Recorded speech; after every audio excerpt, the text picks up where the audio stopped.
Mayın 27-sində Yeni Azərbaycan Partiyası Ağcabədi rayon təşkilatında 28 may Respublika günü münasibətilə tədbir keçirilib. Tədbirdə millət vəkili Tahir Rzayev, partiya fəalları, şəhid ailələri, rayon ictimaiyyəti, ziyalılar, Ağcabədi Pedaqoji Kollecinin tələbələri və media nümayəndələri iştirak ediblər. Öncə tədbir iştirakçıları tərəfindən Ulu Öndər Heydər Əliyevin abidəsi ziyarət olunub, önünə çiçək dəstələri düzülüb. Yeni Azərbaycan Partiyası Ağcabədi rayon təşkilatının sədr müavini Nazim Binyatov tədbiri açıq elan etdikdən sonra Azərbaycan Respublikasının dövlət himni səsləndirilib. Ümummilli lider Heydər Əliyevin, eləcə də müstəqilliyimiz, ərazi bütövlüyümüz uğrunda canlarını fəda etmiş vətən qəhrəmanlarının xatirələri bir dəqiqəlik sükutla yad olunub.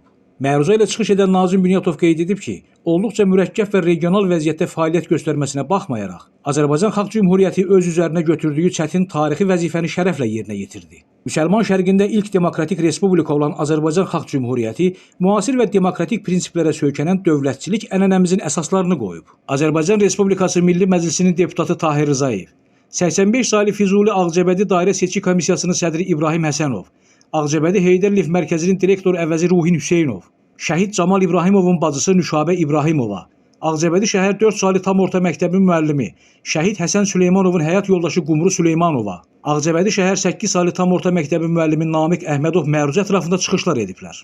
Natiqlər vurğulayıblar ki, cəmi 23 ay yaşamasına baxmayaraq, qısa müddətdə həyata keçirilən tədbirlər xalqımızın tarixində böyük iz buraxmışdır. Belə ki, həmin dövrdə Azərbaycanın milli ordusu yaradıldı, Azərbaycan dili dövlət dili elan olundu, üçrəngli bayrağımız yaradıldı. Qürur hissi ilə o da vurğulanıb ki, Azərbaycan Xalq Cümhuriyyəti tariximizin, bugünümüzün və gələcəyimizin əbədi dəyəridir.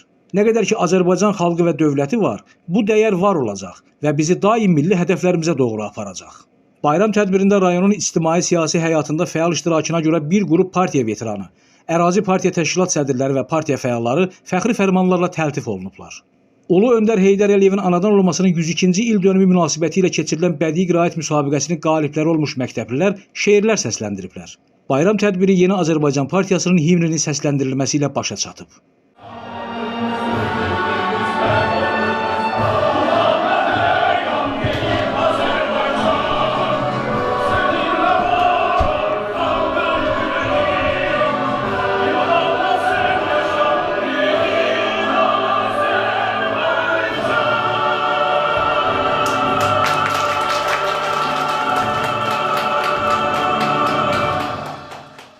Gündüz Sevindik, Kənan İsayev, Aran Ağcabədi İnternet Televiziyası.